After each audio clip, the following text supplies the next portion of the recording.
Shalom, salam sejahtera buat kita semua. Kali ini kita akan belajar tentang menyikapi kesalahan. Semua orang di dunia ini pasti pernah melakukan kesalahan. Kesalahan itu bisa terjadi melalui perkataan, sikap, atau perbuatan. Tidak ada orang yang tidak pernah melakukan kesalahan selama hidupnya. Menurut dampaknya, saya membagi kesalahan ini menjadi dua golongan. Yang pertama adalah kesalahan yang merugikan diri sendiri. Contohnya, salah mengambil keputusan dalam bisnis misalnya, salah memilih barang yang dibeli sehingga mendapatkan barang yang tidak sesuai dengan yang diharapkan, dan sebagainya. Kedua, kesalahan yang merugikan orang lain. Kesalahan yang merugikan orang lain ini saya bagi lagi menjadi dua jenis. Yang pertama, kesalahan yang tidak disengaja, misalnya ikut menyebarkan berita hoax sehingga orang jadi tertipu padahal dia sendiri tidak tahu bahwa itu berita bohong.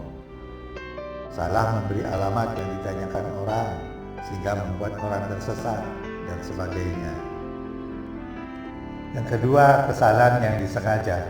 Kesalahan yang disengaja biasanya bertujuan untuk mendapatkan keuntungan bagi diri sendiri dengan merugikan orang lain, dengan berbohong, menipu, mencuri, dan sebagainya.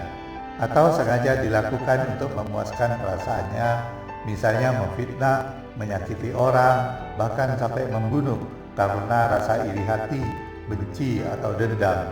Ada juga kesalahan yang disengaja untuk memuaskan hawa nafsunya, sehingga terjadi perselingkuhan, pemerkosaan, dan sebagainya.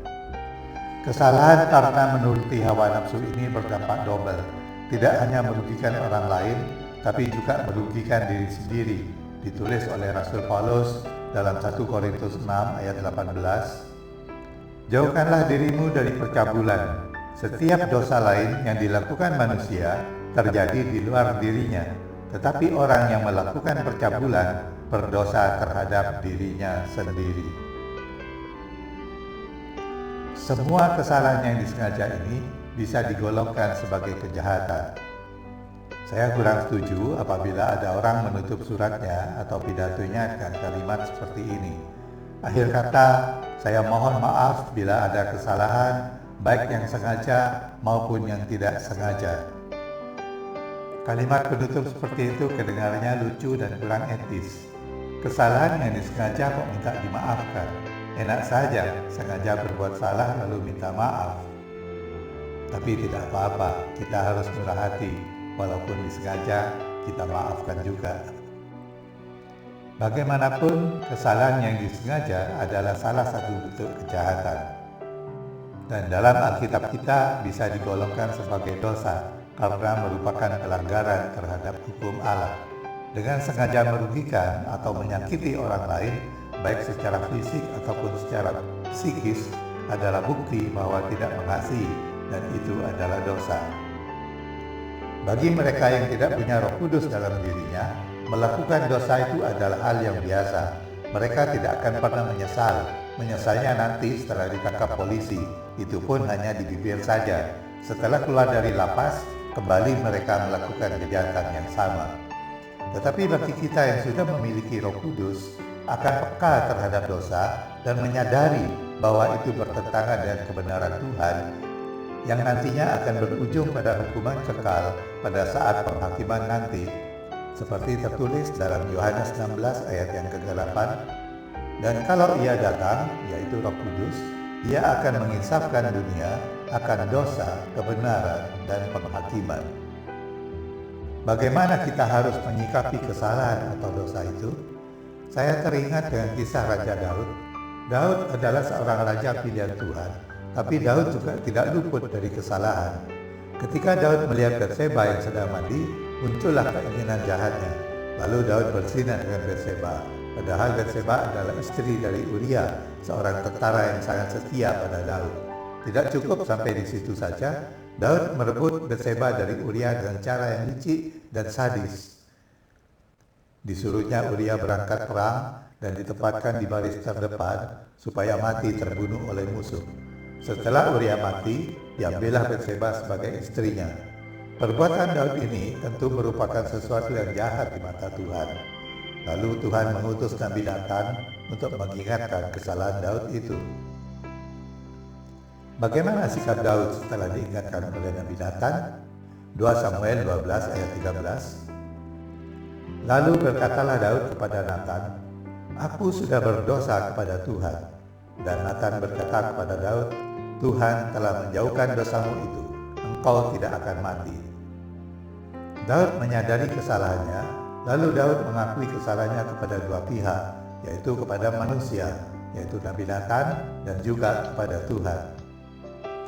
Yakobus menulis dalam Yakobus 5 ayat 16, "Karena itu hendaklah kamu saling mengaku dosamu dan saling mendoakan supaya kamu sembuh." Mengaku dosa tidak cukup hanya kepada Tuhan saja, tapi perlu juga mengaku kepada orang lain supaya ada saksi atas pengakuannya, dan kalau kita jatuh dalam dosa yang sama, ada yang bisa mengingatkan. Apa jawaban Nabi Nathan setelah mendengar pengakuan Daud? 2 Samuel 12 ayat 13 dan 14. Nathan berkata kepada Daud, "Tuhan telah menjauhkan dosamu itu, engkau tidak akan mati."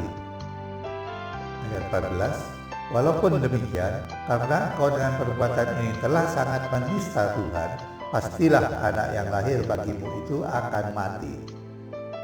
Tuhan mengampuni kesalahan Daud, tapi ada harga yang harus dibayar, yaitu kematian anak pertama Daud dengan Batseba.